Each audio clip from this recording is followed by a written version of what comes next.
सो hi guys, स्वागत है आपका एक बार फिर से हमारे चैनल में। तो दोस्तों CUET MCA 2024 का एग्जामिनेशन डेट जो है वो मार्च में है। मतलब मार्च में किस दिन है एग्जैक्ट डेट नहीं पता है, लेकिन मार्च में आपका एग्ज़ाम जो है वो हो जाएगा। तो अभी हमारा जो है दिसंबर कंप्लीट हो गया, जनवरी और फरवरी बचा हुआ है। और जैसा कि आप लोगों को पता है CUET के थ्रू बहुत बड़े बड़े यूनिवर्सिटीज़ में आपको एडमिशन मिलने वाला है। तो अभी क्या कर सकते हैं हम लोग, क्या क्या करना है। सो एक सेकेंड, तो क्या क्या कर सकते हैं अभी, चलिए वो देखते हैं।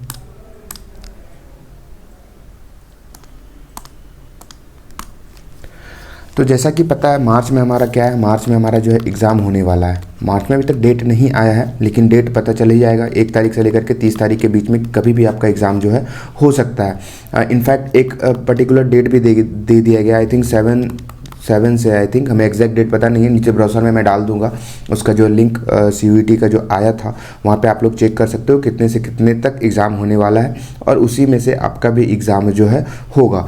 तो अभी हमारे पास क्या है, अभी दिसंबर जो है ओवर हो चुका है। दिसंबर में अभी कितने 10 दिन बचे हुए, 9 दिन बचे हुए, आई थिंक 9 दिन ही बचे हुए। तो 9 दिन इधर बचे हुए, फिर आपके पास आ जाएगा पूरा जैन, और फिर आपके पास आ जाएगा पूरा फैब। तो अब हमारे पास मात्र और मात्र 2 मंथ्स ही बचे हुए हैं एक तरीके से अगर देखोगे तो इस 2 मंथ्स में हम क्या करें, इस 2 मंथ्स में हम क्या सिलेबस को कवर करें, या फिर जो है मॉक लगाएं, या फिर एनालिसिस करें, या रिवीजन करें, क्या करें हमें कुछ समझ में नहीं आ रहा है। या फिर रिवीजन करें, क्या करें इस टाइम पे। तो मात्र हमारे पास 2 मंथ्स हैं। आपको दिल्ली यूनिवर्सिटी, DU, BHU और फिर आपका AKTU, इन सब JNU, इन सब बड़े बड़े यूनिवर्सिटी में एडमिशन लेना है। और इन सब बड़े बड़े जगहों पर एडमिशन लेने के लिए सिर्फ और सिर्फ आपके पास 60 से 70 दिन ही है बस। पता है आपको DU कितना बड़ा यूनिवर्सिटी है, इसमें एवरेज प्लेसमेंट जो जाता है वो 8 लाख, मतलब 6 से 8 लाख LPA तक जाता है। ये एक NIT का एवरेज प्लेसमेंट है। तो एक NIT का टक्कर वाला ये कॉलेजेस है। BHU में भी बहुत ठीक ठाक इसके 2 कैंपसेस हैं, तो दोनों कैंपसेस में लगभग प्लेसमेंट ठीक ठाक चला ही जाता है। फिर आपका JNU में कितनी कम फीस होती है आपको पता ही है। तो JNU में 400-500 रुपये में तो शायद आपका कंप्लीट ही हो जाता है। मतलब बहुत कम फीस है इसकी JNU की। अगर आप बाहर से करते हो MCA उसके कंपेयर में, तो मतलब ना के बराबर इसमें फ़ीस है। तो JNU जैसी, BHU जैसी, तो अभी हमारे पास इन सब चीज़ करने को तो है, लेकिन अभी हम 2 मंथ में करें तो करें क्या, अभी हम क्या करें। तो अभी बहुत सारे जो है बहुत बच्चे होंगे जिनका सिलेबस अभी तक पूरा कंप्लीट हो चुका होगा। सिलेबस जो है हमारा पूरा कंप्लीट हो चुका होगा, और अभी तक हो भी जाना चाहिए। नहीं भी हुआ है तो जितना भी हुआ है बस अभी ब्रेक करो उसको। सिलेबस को कंप्लीट करने के पीछे मत भागो। मैं फिर बोल रहा हूँ, सिलेबस को कंप्लीट करने के पीछे मत भागो। अगर आपके पास टाइम बच जाता है, जो मैं अभी बताने वाला हूँ उसको करने के बाद अगर आपके पास टाइम बच जाता है, तो फिर आप कोई नया चीज़ पढ़ो, और उसको अगर आप लग रहे हो, आप अपने हिसाब से देखो कि क्या मैं कर पा रहा हूँ, न्यू चीज़ एडजस्ट हो रही है मेरे से, न्यू चीज़ मैं कर पा रहा हूँ, टाइम मेरे पास है, तो आप बिल्कुल भी करो। नहीं कर पा रहे हो तो छोड़ दो, कोई बात नहीं। आपके पास जितना सिलेबस हुआ है बस उतना करो, और उसको रिवाइज़ करो। जितना रिवाइज़ कर सकते हो रिवाइज़ करो। और फिर अभी आपको क्या करना है, जितना आपने पढ़ रखा है उसको रिवाइज करना है। फिर क्या करना है, आपको मॉक टेस्ट देना है। क्या देना है आपको, मॉक टेस्ट देना है। डेली एक मॉक टेस्ट तो आपको अभी से देना ही देना है। एक मॉक टेस्ट दो आप। फिर उसको एनालिसिस करो कि कहाँ पे आपकी गलतियाँ हुई है, कहाँ पे सुधार करने की ज़रूरत है। फिर मान लो कि जो कॉन्सेप्ट नहीं आते हैं, या फिर जो आते हैं उनमें से गलती हो गया, तो क्या हमें फिर से पढ़ने की ज़रूरत है, हमें फिर से कॉन्सेप्ट लगाने की ज़रूरत है, क्या करना है। तो उन सब चीज़ों पे अभी काम करो, उन सब चीज़ों पे जो है अभी आप देखो और फिर समझो। अभी आपके पास सिर्फ मॉक टेस्ट लगाना है, और क्या करना है, रिवीजन करना। जैसा कि आपको पता है 25 नंबर जो है एप्टीट्यूड वगैरह का आएगा, जनरल अवेयरनेस जो है, और 75 जो है वो डोमेन सब्जेक्ट से आएंगे। तो हमारे डोमेन में क्या हो जाता है, हमारे डोमेन में तो है कंप्यूटर, लेकिन जो कंप्यूटर और फिर मैथ्स के क्वेश्चंस बहुत ज़्यादा पूछे जाते हैं इसमें। कंप्यूटर और मैथ्स के क्वेश्चन आएंगे डोमेन में आपके।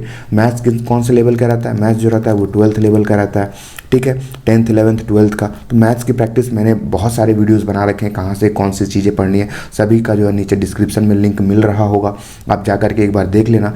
यहाँ पे मैंने बता ही देता हूँ कि 12th का NCERT, 11th 12th का NCERT, फिर RD शर्मा सब्जेक्टिव, और फिर इतना कर लोगे तो इनफ है। मॉक टेस्ट दो, सब्जेक्ट वाइज दो टेस्ट, और फिर आपका टॉपिक वाइज टेस्ट दो।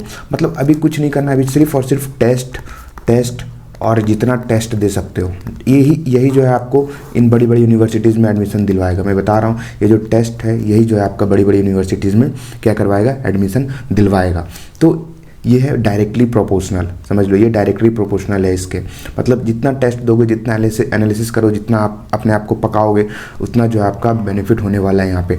तो सिलेबस के नाम पे अभी जितना हुआ है आपके पास, अगर अभी कुछ भी नहीं हुआ तो जो इंपॉर्टेंट टॉपिक है, जैसे पीएनसी हो गया, अलजेब्रा के कुछ कर लो, ट्रिग्नोमेट्री के कर लो, फिर आपके ऐसे तो सीयूईटी में बहुत सारे हैं, फिर कंप्यूटर के जो होते हैं मेन टॉपिक कंप्यूटर के कर लो, मेमोरी पढ़ लो, सीपीयू पढ़ लो, सी के जो आउटपुट क्वेश्चन है वो लगा लो, फिर ऑपरेटिंग ओएस पढ़ लो। इन सब जो है पढ़ करके फिर आप मॉक दो, उसके बाद फिर एनालिसिस करो, और उसी के हिसाब से जो अभी कुछ भी स्टार्ट नहीं किए उनको तो सिलेबस भी थोड़ा थोड़ा करना है और मॉक भी देना है। पहले थोड़ा सा सिलेबस कर लो, उसके बाद फिर मॉक देना स्टार्ट कर देना। और बाकी जिन लोगों ने सिलेबस आधा या फिर उससे थोड़ा सा कर रखा है तो मॉक जितना हो सकता है मॉक दो, एनालिसिस करो। एक मॉक 2 घंटे का होगा, दोगे उसको एनालिसिस करने में 6 घंटे लगाओ।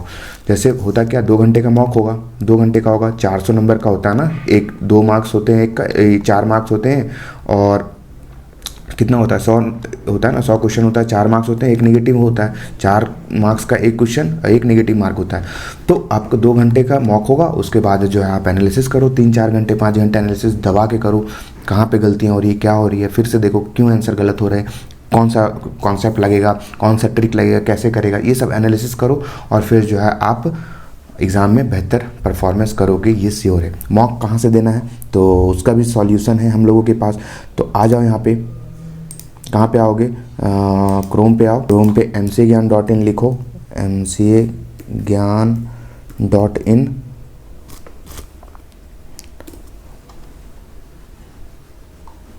यहाँ पे मॉक है, देखो मॉक अवेलेबल है, CUET ऑनलाइन टेस्ट सीरीज। यहाँ पे करोगे, जैसे ही क्लिक करोगे तो आपको यहाँ पे देखो मॉक टेस्ट मिल जाएगा, ये लाइव टेस्ट है। फिर आपका मॉक टेस्ट, अभी 6 मॉक टेस्ट डले हुए हैं, अभी और आज या कल में एक और आ जाएगा। एग्ज़ाम तक 10 से 15 मॉक टेस्ट मैं इसमें अभी इंक्लूड कर दूंगा, बहुत अच्छे से, इतना दे दोगे इनफ है, इसको एनालिसिस कर दोगे बहुत है। फिर देखो कंप्लीट टॉपिक वाइज सभी के मिल जाएंगे। मैथमेटिक्स में देखो कंप्यूटर लैंग्वेज आर्किटेक्चर में है, देखो coordinate geometry, set relation and function, vector, trigo, data representation, operating, coordinate, मतलब टॉपिक वाइज भी टेस्ट अवेलेबल है यहाँ पे, आपको कोई दिक्कत नहीं होगी। फिर आपके पास नोट्स हैं, सभी सब्जेक्ट के नोट्स मिल जाएंगे PDF फॉर्म में, और फिर कंप्यूटर के नोट्स मिल जाएंगे। और अभी जो है रीजनिंग के अभी और जो नोट्स, और फिर आपका टेस्ट आना बाकी है, कंप्यूटर के और टेस्ट आएंगे, मतलब बहुत सारे टेस्ट अभी आएंगे। तो आप जा करके यहाँ से विजिट करके आप परचेस कर सकते हो। 459 का है, आपको कूपन कोड भी यहाँ पे है 10% का, तो वो भी आपको अवेल कर सकते हो, और बस 500 में ही हो जाएगा। अब क्या चाहिए आपको, जा करके ज़रूर परचेस कर लो। So thank you. नीचे जो है डिस्क्रिप्शन में सभी चीज़ का लिंक मिल रहा होगा, जा करके चेक कर लेना। थैंक यू, मिलते हैं नेक्स्ट वीडियो में।